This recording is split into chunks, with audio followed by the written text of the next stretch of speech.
My childhood was a pretty normal one. I had loving parents, good home, happy home. But I wasn't a very typical child. Perhaps if I was born nowadays, I might have been diagnosed with some wellbeing on the spectrum, autistic spectrum, because I wasn't a very social being. I was happy only when my parents provided me with a piece of paper and crayons, and I was sitting always behind them, feeling their presence and drawing. But when somebody asked me any questions or tried to comment on my drawings, I was really having anxiety attacks. But back then, it wasn't perceived as a thing. It was more associated with, she's shy, she is in unfamiliar surrounding, and that is why she's not too keen to interact. When I was in the nursery, the only activities that I enjoyed were associated with creativity.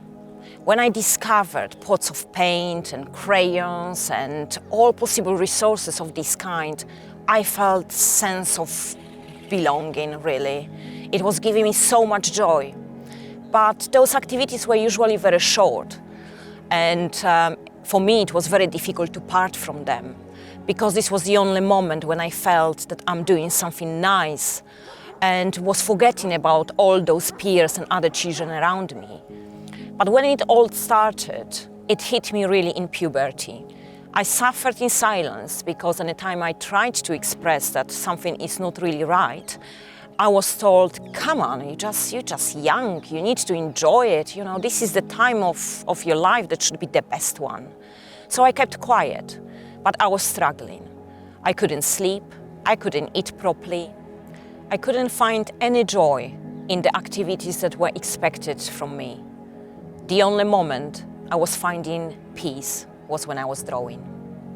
Adulthood wasn't easy either. I got into a relationship. I had my 2 children, 2 boys, went through 2 rounds of postnatal depression.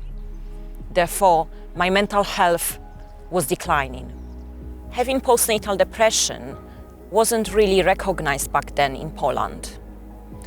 Considering all the factors contributing to my state, including, being a young mom, sleepless nights, emotions associated with the relationship not being too good, were perceived as, this is it, you are just going through a difficult phase.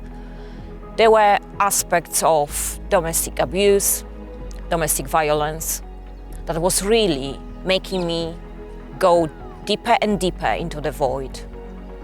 I started to lose myself. There was no me anymore. I was like an animal in a trap, completely on my own, stopped even fighting. And then my husband decided to move to England to pursue his career, and I was left on my own in my home country. And I started to get a bit better. I found a job that was associated with creativity. I was decorating a playroom for children and painting their faces, and I felt so great. But then he requested that we will pay a visit. And since 2006, I am still here and still having my battles with mental health. When my husband started to be very abusive, it was really making me very unwell. It was so scary. Nobody believed me. Nobody believed me because he was this charming man and he was singing praises to everyone. So nobody believed that behind closed doors he may be anything different. However, at some point, there was an incident which pushed me to press charges against my husband. He was taken away, and I was left alone. And you would think, yeah, this is the moment when my life got better. Nothing like that. I was left completely on my own, without financial support, with 2 growing up boys who could not fully understand what has happened. nobody to help, no friends, because my husband isolated me very well, so I didn't have many people around me. Exhaustion, the worry, I had no food to put on the table for my children. The system was refusing to give me any help whatsoever. It took me over 8 months to receive any benefits. And somewhere at this point, when I reached everyone I could to help me out and everybody refused, I reached the bottom. It wasn't easy, but I felt that I can't carry on. I attempted suicide because at this point in time, I felt that this is the only option. That moment when I almost took my life was the moment when I wanted to end the pain. When I felt that it's better if I'm gone, that my children would be much happier with somebody else who could feel joy to be alive, while I felt only sorrow.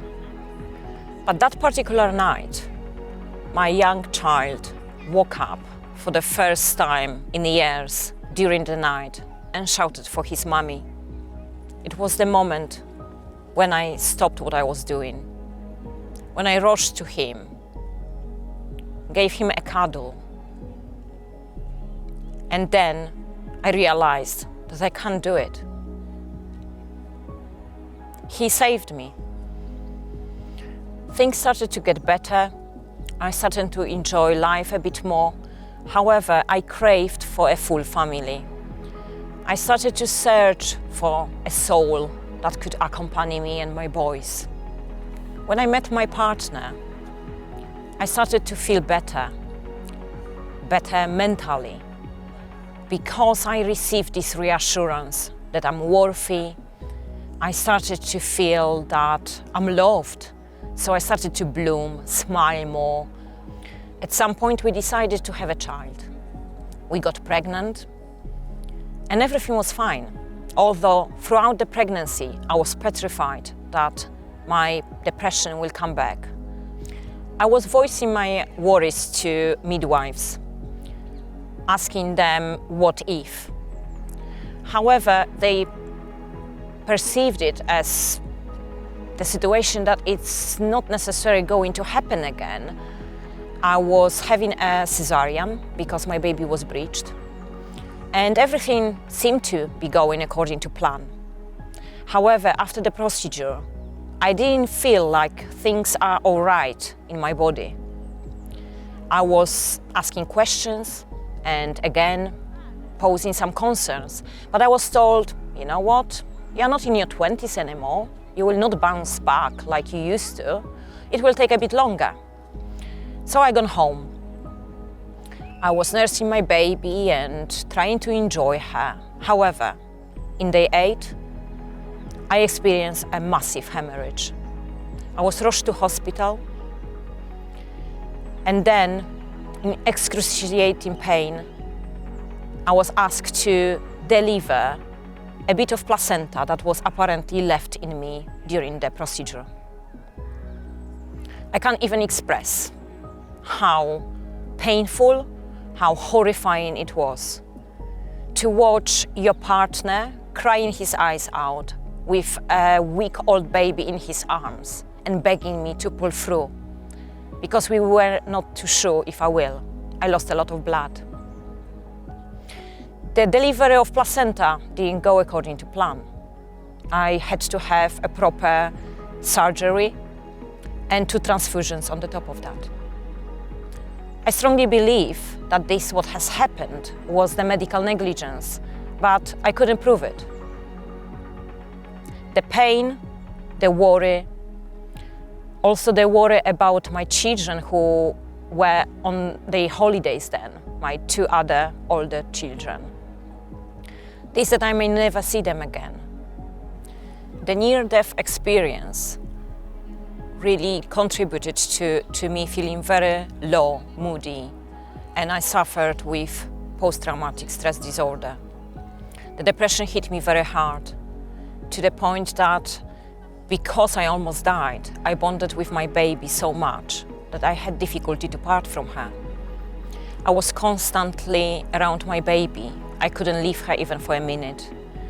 Going to take a shower was anticipated with a lot of stress and anxiety.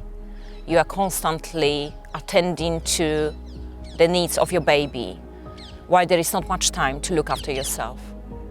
And I didn't really look after myself. My mental health was declining more and more. I was isolating myself, not interacting with people, and the only ease that was provided to me, it was when my partner was returning home. I kept it away from him as much as I could because I didn't want him to feel guilty that he needs to work while I'm left alone. The GP suggested that I need to have help. They referred me to a wonderful charity called Mum's Aid. During the talking therapy, I was offered a lot of support from my counselor. We could talk things through, I could cry when I wanted, and I could attend with my baby, which was an enormous bonus because I had these anxiety issues when parting from her. At some point, my talking therapy had to finish, but my counselor wasn't too happy for me to be left unattended.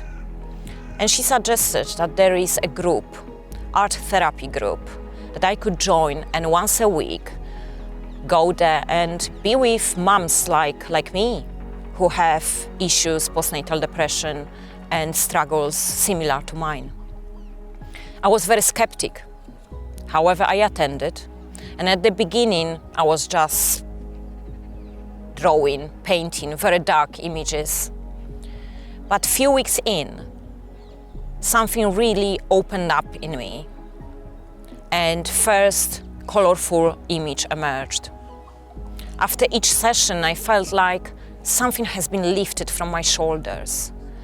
I felt better, relaxed even.